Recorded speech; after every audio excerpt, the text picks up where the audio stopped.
Capítulo 2. Amor a temprana edad. A los 16 años conocí el amor verdadero. No era un amor aprobado por leyes humanas o divinas, sino un amor instintivo, nacido de la misma esencia del sentimiento inexplicable. Era el 15 de septiembre, y en mis orígenes resonaban las celebraciones de la independencia. Los majestuosos colores patrios adornaban las calles, y el espíritu festivo me envolvía junto a mi familia. Tras el festival cultural, llegaba el momento de los fuegos artificiales y el baile de la noche para los cozaltecos. Aquel fue uno de los primeros bailes a los que asistí y el último de mi corta adolescencia. Carolina y yo convencimos a nuestros papas para que nos dejaran entrar al bullicioso salón de fiestas del pueblo. La música estaba en pleno apogeo cuando nos abrimos paso entre la multitud, ansiosas por encontrar un lugar desde donde observar y disfrutar de la noche. Minutos después de entrar, Carolina se fue a bailar con un joven mientras yo decidí ser espectadora y disfrutar de la noche y su música. «Vamos a bailar», dijo una voz apenas audible sobre el estruendo de la música. El lugar estaba semi-iluminado por luces de colores, lo que dificultaba distinguir el rostro de quien me extendía la invitación. «Oh, gracias, no bailo», respondí rápidamente apenada por la proposición del joven, quien mantenía su mano extendida, esperando una respuesta afirmativa. Al ver mi negativa, el chico se sentó a mi lado e intentó entablar una conversación. Su atrevida actitud me incomodaba, y me mantuve reservada, sorprendida por su persistencia y seguridad. Dijo haberme observado desde que entré al salón de baile. Poco después Carolina regresó, exhausta de tanto bailar. «Y anda, ve a bailar con el muchacho, ¿para qué vinimos entonces?», dijo con voz firme y optimista, al ver que el joven seguía insistiendo en llevarme a la pista de baile.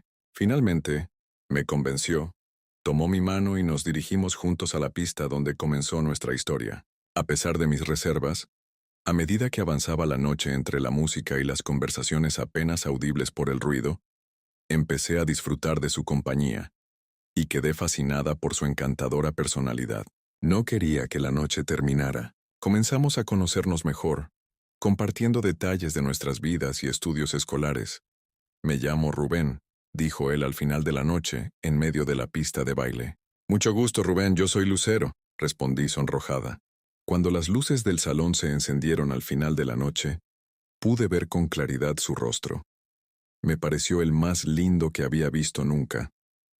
Rubén tenía 18 años, y aquella noche compartió conmigo algunos de sus sueños y aspiraciones futuras, así como historias que me hicieron reír y sentir una conexión con él. Hablaba de la universidad como un sueño muy anhelado. «Era oriundo de Tamazula, Durango, cerca de Chacala. Voy a ser piloto de marina», me confesó aquella noche. Era su sueño más preciado. El baile había terminado y se nos fue la noche sin darnos cuenta. Al despedirnos acordamos seguir viéndonos como el inicio de una linda amistad. Después de aquella noche, comenzamos a visitarnos con frecuencia hasta que nos hicimos novios. Rubén estaba lejos, continuando sus estudios universitarios, así que nos llamábamos por teléfono siempre que podíamos. Los fines de semana viajaba a Cozalá para vernos y conocernos mejor. Mis papás no estaban de acuerdo con nuestro noviazgo y sus visitas, lo que provocaba discusiones con mi mamá. Me encontraba en plena adolescencia, y la relación con él me volvió más rebelde, yendo en contra de mis propios padres. Creía estar haciendo lo correcto, pero mis papás no estaban equivocados al pensar que nuestra relación era solo un error de adolescentes. Como toda adolescente, pensaba que mis padres no sabían nada de la vida y que yo entendía más sin haber vivido aún las desilusiones amorosas. Con su regreso a sus estudios, las oportunidades de vernos disminuyeron debido a limitaciones económicas. Fue entonces cuando propuso dar un paso más en nuestra relación. Me planteó la idea de huir juntos. Al principio rechacé la idea, pero sus argumentos me convencieron. Temía perderlo. Así que al final de la tarde, después de pensarlo detenidamente, acepté huir con él. Nuestro noviazgo fue breve. Después de ser rechazado en la universidad, Rubén decidió regresar a su comunidad para ayudar a sus padres en el campo y a sus hermanos con sus estudios. Perdimos la oportunidad de conocernos lo suficiente. Yo estaba convencida a mi corta edad del amor que sentía por él, y eso fue suficiente para intentarlo. Estábamos inexpertos e inmaduros, sin pensar en las consecuencias. Por amor dejé todo, mi casa, mi trabajo y mis planes futuros. Una tarde, Rubén me llamó apresurado y preocupado. Me contó que su sueño de ser piloto se había esfumado. Algunas de sus presentaciones en la Escuela de Aviación y Naval en Mazatlán habían sido exitosas, pero otras no. Sus ilusiones se desvanecieron cuando fue rechazado por un problema físico, de sus piernas encorvadas. Un detalle mínimo, pero significativo para la Escuela de Aviación Naval. El contratiempo que enfrentaba le robó toda esperanza de convertirse en el gran aviador que siempre había soñado ser desde su infancia. Entre esos sueños yo ocupaba un lugar especial. Hablábamos de estudiar y construir nuestras carreras juntos, y eventualmente casarnos en un futuro. Sonaba como muchos ofrecerles un futuro mejor a sus padres, agradeciéndoles todo su esfuerzo por él y sus hermanos. Estaba entusiasmado con la idea de estudiar en las Fuerzas Especiales de Aviación de México. Aquel rechazo lo cambió todo de manera radical, dándole un giro inesperado a nuestros destinos. Rubén y su familia vivían en Tapichagua, una comunidad olvidada en la Sierra del Triángulo Dorado. El 11 de noviembre de 2005, huimos a la Sierra de Durango, convencida de que sería feliz y de que nuestra vida sería completamente diferente a la que llevaba con mis padres. Llena de incredulidad ante las bellas promesas de amor, me lancé a lo que creía sería la vida mágica de mis sueños. Nos convertimos en un joven matrimonio bajo la ley del monte, una relación aprobada por su familia, pero negada totalmente por mis padres. Con el tiempo, comprendí que mi decisión estaba influenciada por el amor irrefrenable que sentía por él, siendo solo una adolescente, y también por el deseo inconsciente de escapar de los conflictos en casa de mis padres. Desafortunadamente nuestra relación no duró para siempre. Como estaba previsto sin arrepentimientos, hoy puedo contar que de esos errores pasamos momentos increíbles. Fue el amor más puro que hubiera podido imaginar. Los padres de Rubén siempre me trataron con bondad y los consideraba como míos. Siempre intentaban animar a Rubén a retomar sus estudios, proponiéndole la carrera de ingeniería. Una mañana, mientras estábamos en la cocina, sus padres tocaron el tema mientras él atizaba la hornilla, como era su costumbre cada madrugada. Doña Luisa pensó que su hijo merecía más oportunidades y que debería considerar otra profesión para asegurar nuestro futuro. Yo también estaba de acuerdo. No insistas, ama. Ya te dije que no voy a estudiar algo que no me gusta, y tampoco me pienso quedar aquí mucho tiempo. Si no estudio, veré qué hago para sacarlos de la miseria en la que vivimos, respondió Rubén a su madre con frustración, dejando caer algunas lágrimas que reflejaban su desesperación. Sus palabras se clavaron en mi corazón, viendo el sufrimiento en sus ojos. Sin decir una palabra, intentaba ser su refugio. Ofreciéndole mis brazos en silencio, vivía mi etapa más noble. Salíamos juntos cada noche cuando todos dormían. Nos sentábamos bajo los árboles para contemplar las estrellas del cielo y compartir nuestras preocupaciones. La negativa de Rubén a aceptar su defecto físico y el rechazo de la Academia de Aviación lo sumieron en una profunda desilusión, cambiando su destino soñado. Decidimos dejar de lado nuestros sueños y centrarnos en construir nuestro hogar, superando juntos las dificultades y esperando formar nuestra propia familia. Al partir con Rubén, no solo abandoné mis sueños, sino también a mi familia, especialmente a mi hermana menor, Carolina, quien quedó sola con nuestras responsabilidades. El día que me fui, ella estaba preocupada al ver que no regresaba a casa. Ella y mi padre me buscaron por todas partes durante toda la tarde y noche, sin saber que había huido con él a la sierra. Sin noticias mías, mi familia fue a la policía al día siguiente para pedir ayuda.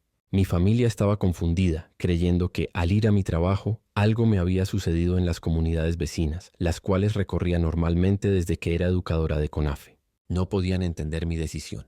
Cuando descubrieron la verdad, se molestaron mucho y presentaron una denuncia en su contra. Él era mayor de edad y yo solo una menor de 16 años aún. Para ellos no tenía sentido que a mi corta edad hubiera decidido huir por amor. A pesar de sus objeciones, yo seguía aferrada a la idea de un matrimonio feliz y luché por quedarme junto a Rubén y su familia. Aquella madrugada supimos que la policía había llegado desde Sinaloa a Durango.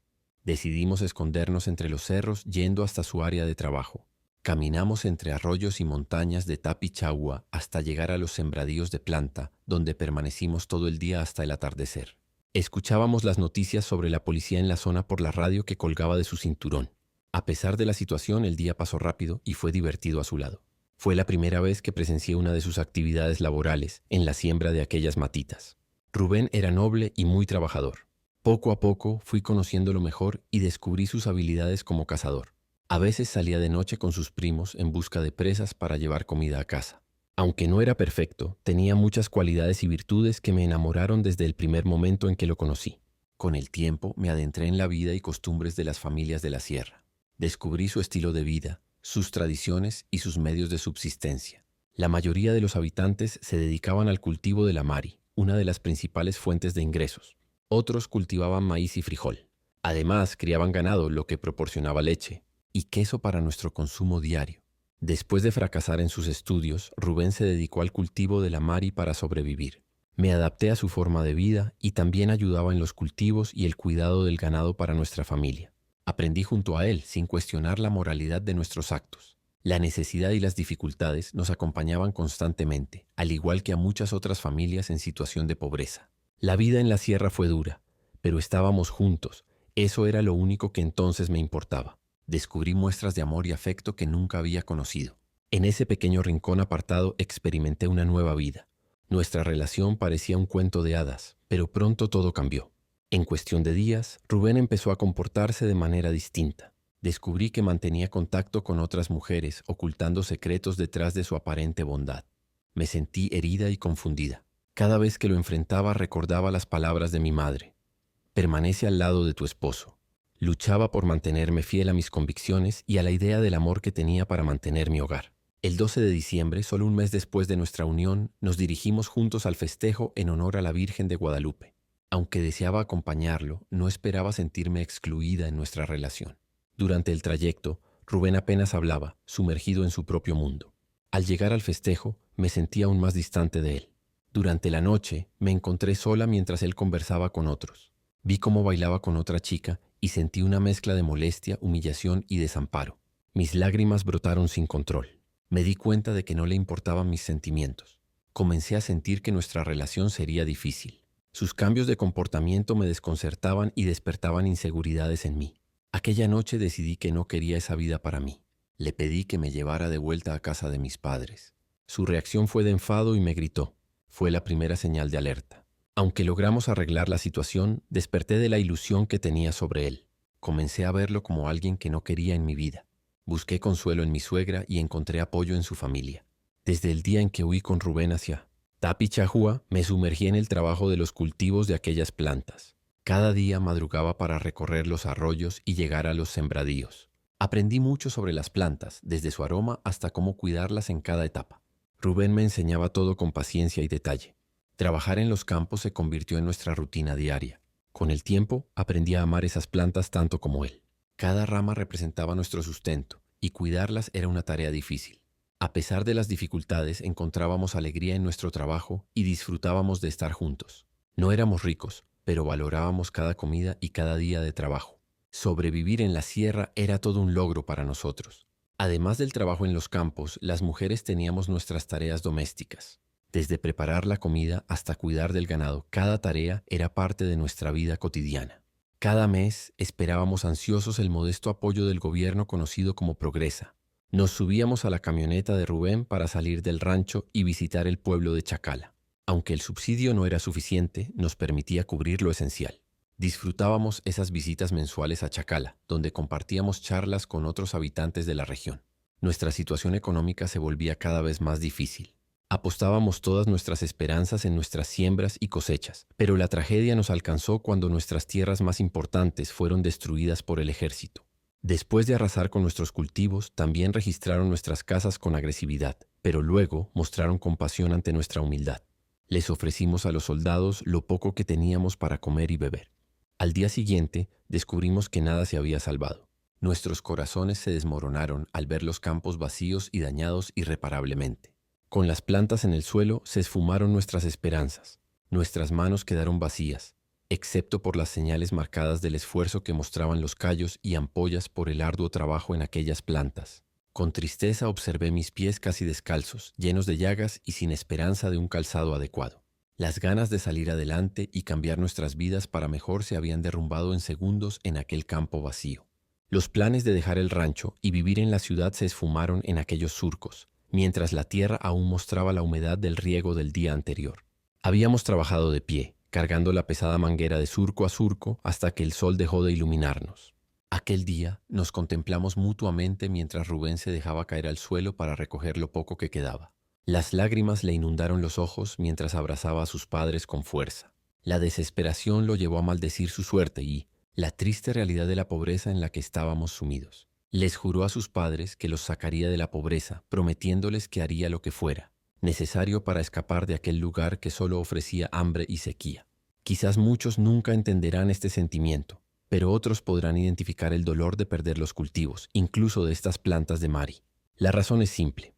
Aquellos que han experimentado el hambre y buscan salir adelante con los pocos recursos que se tienen al alcance, lo entienden mejor que nadie.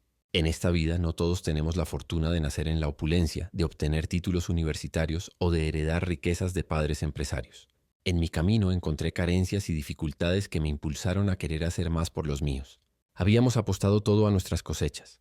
De ellas dependían nuestras nuevas oportunidades. Soñábamos con criar a nuestros hijos en un entorno sin tantas privaciones, lejos de ese mundo que nos robaba todas las posibilidades de crecimiento y educación adecuada. Para ellos, al ver la fuerte escasez que tendríamos que afrontar, la preocupación de Rubén se intensificó. Todo aconteció en un momento desesperado de nuestras vidas, justo cuando acabábamos de recibir la noticia de que estábamos esperando a nuestro primer hijo. Con esa razón tan importante para nosotros, Rubén y yo habíamos entregado todo nuestro esfuerzo durante ese último año. A pesar de encontrarme en los primeros meses de embarazo, estaba llena de ánimo, dejando el alma en los cultivos que esperábamos fueran la clave para retirarnos con algo de dinero. Nuestro objetivo era criar a nuestro bebé lejos de la miseria en la que estábamos sumergidos, ofreciéndole oportunidades que la vida nos había negado por diversas razones. La falta de recursos económicos y de oportunidades nos había llevado a tomar decisiones desafortunadas. En ese momento no disponíamos de ni un solo centavo y no teníamos idea de cómo costear los gastos del parto. Nuestros ahorros se habían esfumado con aquel intento fallido de sembrar y no podíamos permitirnos invertir nuevamente en una nueva cosecha sin tener lo suficiente en lo económico.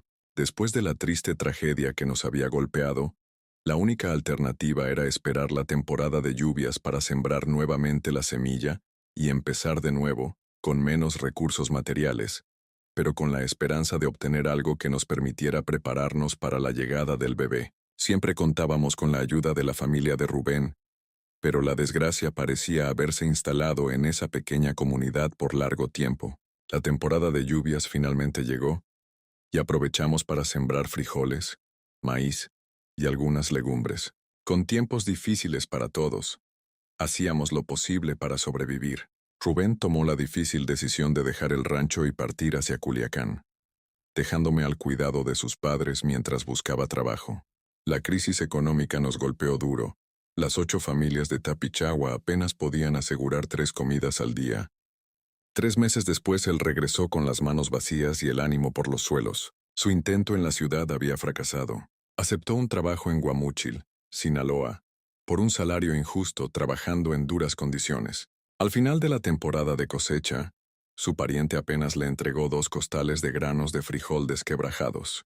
Rubén, derrotado, los llevó a casa de sus padres entre lágrimas, sintiéndose incapaz y una vergüenza para su familia. Desde su regreso noté cambios en él. Se volvió más audaz, involucrándose en actividades que me preocupaban, como relacionarse con personas del mundo del narcotráfico. La primera vez que le ganó la frustración fue una tarde. Me pidió ayuda para cortarse el cabello, pero terminó en una discusión que escaló a la violencia. Temerosa por mi seguridad y la de nuestro hijo por nacer, salí huyendo. Me sentía desconcertada ante la sorpresa de su mala reacción. Su mamá lo castigó por lo que hizo. Él apenas tenía 20 años y yo estaba meses de cumplir 18 cuando pasó ese desagradable episodio. Traté de comprender su comportamiento, pensando que la pobreza extrema y la frustración lo habían llevado a actuar de esa forma.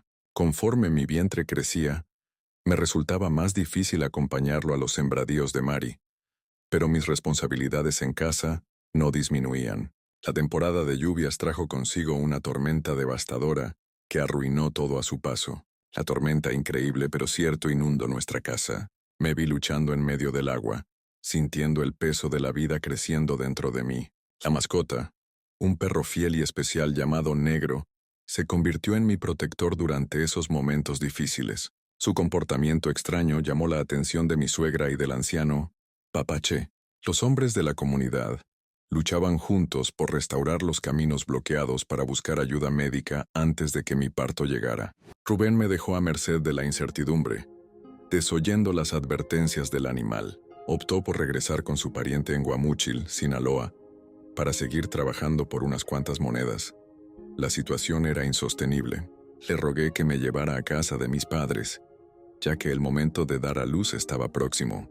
Sin embargo, su mente y su corazón estaban confusos, incapaces de comprender la importancia de la atención médica adecuada para ambos. Aunque noble y de buen corazón, sus arraigadas costumbres machistas obstaculizaron su juicio.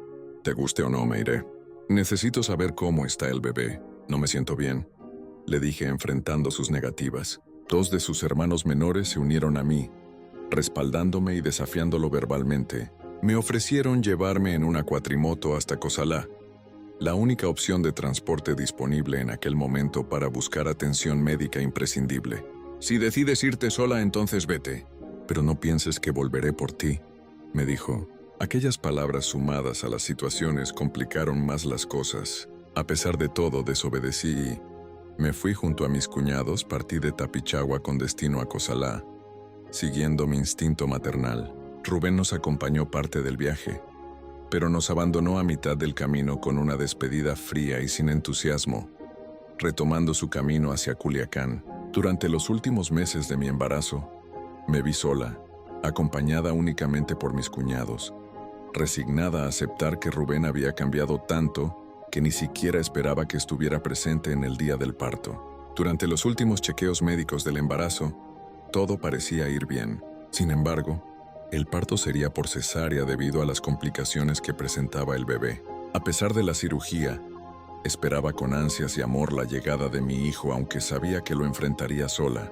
Durante las últimas revisiones, se planteó la posibilidad de un embarazo gemelar, aunque el diagnóstico era incierto debido a la falta de tecnología avanzada en el hospital de Cozalá. Aquella tarde del 5 de marzo de 2007, con la emoción de la llegada próxima de mi bebé, fui a comprar ropita para él. Elegí tonos verdes pastel, símbolo de esperanza, queriendo que su llegada fuera especial. Esa noche, la familia se reunió para esperar juntos su nacimiento. Rubén llegó más tarde sorpresivamente para estar presente. Después de cenar nos fuimos a descansar, pero en la madrugada desperté con un dolor insoportable. Intenté no preocupar a nadie, pero Rubén se despertó y me ayudó al escuchar mis gemidos. Su intento de aliviar mi dolor fue en vano. Segundos después caí al suelo en medio de una convulsión. En medio de la oscuridad de la noche, un grito desgarrador por Rubén rompió el silencio en busca de ayuda, anunciando el pánico que se apoderaba de todos. Minutos más tarde, desperté en confusión, luchando por entender lo que ocurría a mi alrededor. Sentí como si estuviera en un limbo entre la vida y la muerte, con destellos de estrellas y un zumbido constante que me aturdía. Pero pronto la voz de mi suegra me devolvió a la realidad, asegurándome que todo estaría bien mientras me sostenía con ternura. Fue una carrera contra el tiempo. Mi familia se esforzaba por llevarme al hospital, pero el auto estacionado en la cochera se negaba a arrancar, como si estuviera poseído por fuerzas misteriosas. Mientras tanto, Rubén y sus hermanos buscaban ayuda por las calles, tocando puertas en busca de auxilio. La desesperación crecía con cada segundo que pasaba. Mientras esperaba en el suelo, rodeada por la preocupación de mi familia, me aferré a la fe, orando por una oportunidad mientras contemplaba el cielo estrellado. En medio del caos, la ayuda finalmente llegó de la mano del comandante Maturana y su esposa Yesenia, quienes nos llevaron al hospital con urgencia, rompiendo el silencio de la noche con el sonido de su auto. Al llegar al hospital, nos enfrentamos a otro obstáculo. Los médicos estaban profundamente dormidos, ajenos a nuestra emergencia. La angustia se apoderaba de nosotros mientras los minutos pasaban sin respuesta. Rubén, desesperado, irrumpió en el dispensario, sacudiendo al personal para que se hicieran cargo de la situación.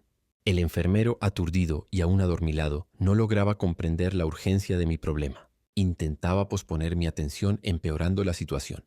La furia de Rubén, agarrando al enfermero del cuello de su uniforme, exigía que se tomara en serio mi estado. La familia y el comandante Maturana intervinieron para calmar la situación y asegurarse de que recibiéramos la atención necesaria. Finalmente, el enfermero se comprometió y nos aclaró que la ginecóloga no estaba disponible de momento en el hospital y que iría en su búsqueda. La angustia se apoderó de todos mientras esperábamos ansiosos, conscientes de que cada segundo que pasaba era crucial para mi salud y la del bebé.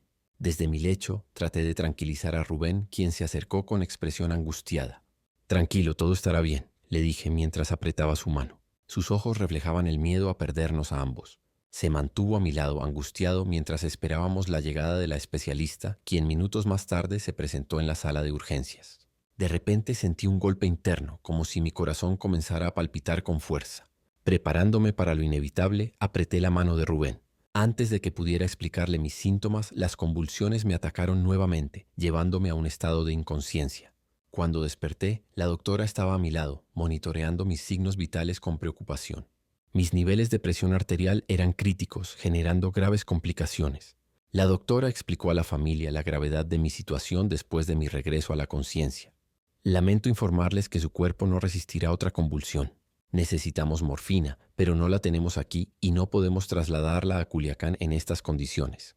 Hay que decidir entre salvarla a ella o al bebé, explicó la doctora con seriedad, esperando una respuesta definitiva de la familia. La sala de espera estaba cargada de tensión mientras la familia debatía sobre la difícil decisión que debía tomarse.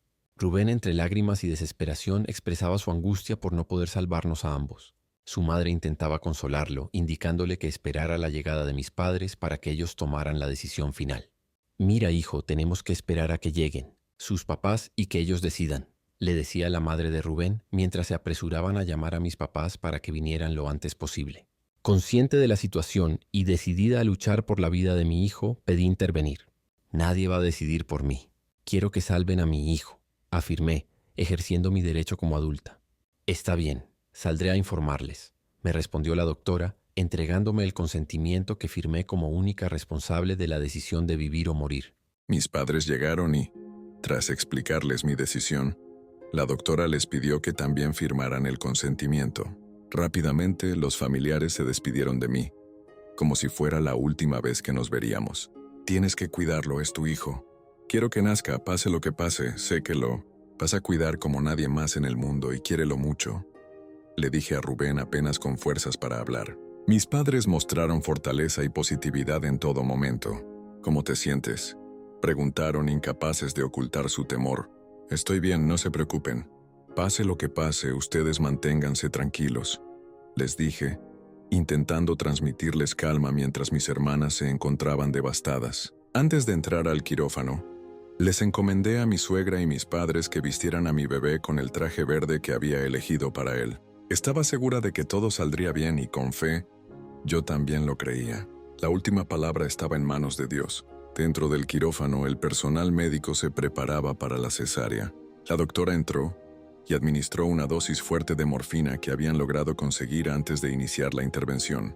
La anestesia no era una opción debido a la gravedad de mi preeclampsia. Observé a la doctora y al equipo médico, todos visiblemente nerviosos. Aunque la morfina calmó un poco mis nervios, me mantuve consciente, sintiendo y escuchando cómo mi piel se rompía cada vez más profundamente. Lo último que recuerdo es haberme escuchado gritar dentro de ese pequeño quirófano. El dolor era indescriptible, como si cada latido de mi corazón enviara una oleada de tormento a través de todo mi cuerpo. Mi visión se desvanecía.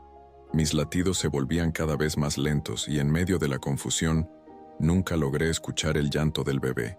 Caí inconsciente sintiendo cómo la vida se me escapaba. Sin embargo, aferrada a la mano del enfermero Freddy, que sostenía la mía, mantenía una débil esperanza. Fue entonces cuando mi alma pareció separarse de mi cuerpo y comencé a viajar a través de un túnel de luz. Crucé esa puerta oscura y me sumergí en un vacío. Después de lo que parecieron ser interminables 3 minutos, me encontré de nuevo en el mismo lugar. Un hilo de luz fosforescente apareció de pronto ante mí. Sin saberlo, había experimentado la muerte durante esos pocos minutos en el quirófano, donde los médicos milagrosamente lograron devolverme a la vida. Desperté, recuperando el conocimiento mientras me transportaban en una camilla por el pasillo de urgencias del hospital. Mi visión seguía borrosa. Mis pupilas palpitaban con dolor persistente En los pasillos la familia esperaba ansiosa por noticias. Entre el revuelo, mi suegra y mi hermana Carolina se acercaron rápidamente a la camilla. La máquina se detuvo por unos instantes, y ellas fueron las primeras voces que escuché al salir del quirófano. El diagnóstico aún era reservado. Te recuperarás, lo sé. Mira, aquí está tu hijo, sano y hermoso. Ambos estarán bien, tienes que ser fuerte, decían intentando mostrarme al bebé, pero mis fuerzas flaqueaban y apenas pude distinguir su rostro. Solo alcancé a ver de forma borrosa aquel bulto envuelto en el traje verde pastel, la misma prenda que había elegido para él el día anterior. Me reconfortó saber que habían cumplido mi deseo. Vestir al niño con el trajecito que había escogido para él, el verde, el color de la vida y la esperanza. La camilla se dirigía a la ambulancia que me llevaría de urgencia a la capital de Culiacán, Sinaloa. Mi vida pendía de un hilo. Los médicos habían diagnosticado preeclampsia y luego eclampsia, una complicación grave que amenaza la vida de las mujeres embarazadas y la salud del bebé. El camino hacia el hospital era largo y crucial. Me acompañaban Rubén, mis padres y el personal médico, para brindarme los cuidados necesarios durante el trayecto. Rubén y la doctora que viajaba a mi lado intentaban mantenerme consciente, hablándome constantemente, pero mantenerme despierta resultó imposible, y llegué al Hospital General de Culiacán en estado de coma, el cual se prolongó durante 5 largos días en terapia intensiva. Desperté tras esos 5 días inconsciente, rodeada de tubos y cables. 20 días más tarde, fui dada de alta con pequeños daños que, según los médicos, se solucionarían con el tiempo y con terapias de recuperación. Dios me mostró lo fuerte que soy, sin duda, su ángel consentido. Este ha sido mi lema desde siempre. A lo largo de mi vida, he pasado por experiencias malas y maravillosas. Ninguna de las malas ha logrado apagar mis ganas de vivir. La mejor de todas fue el nacimiento de mi hijo, indudablemente. Después de ser dada de alta del hospital, quise conocer a mi bebé. Casi un mes había pasado y yo apenas vería su bello rostro por primera vez. Ser madre cambió mi vida en muchos sentidos. Quería protegerlo y cuidarlo como a nada en el mundo, sobre todo después de nuestra fuerte lucha contra la muerte. Agradezco a la vida tan inmenso regalo. Cuando tuve a mi hijo entre mis brazos, estaba segura de que Dios nos había unido por razones muy poderosas. Él era mi propósito y mi testimonio más grande, un milagro que contar para otros. El destino nos tenía preparado un camino largo y difícil que recorreríamos juntos, como madre e hijo. Esa etapa de nuestras vidas estuvo marcada por situaciones increíbles y difíciles, pero mi lucha por nuestras vidas siempre se mantuvo firme. Después de regresar a casa y tomar un respiro, recibimos una noticia impactante. En mi vientre se habían gestado 2 vidas, aunque una no llegó a pleno desarrollo. Era una realidad difícil de aceptar, pero comprendí que solo Dios tenía la última palabra. A menudo me he preguntado cómo habría sido la vida de ese ángel que nunca llegó a este mundo.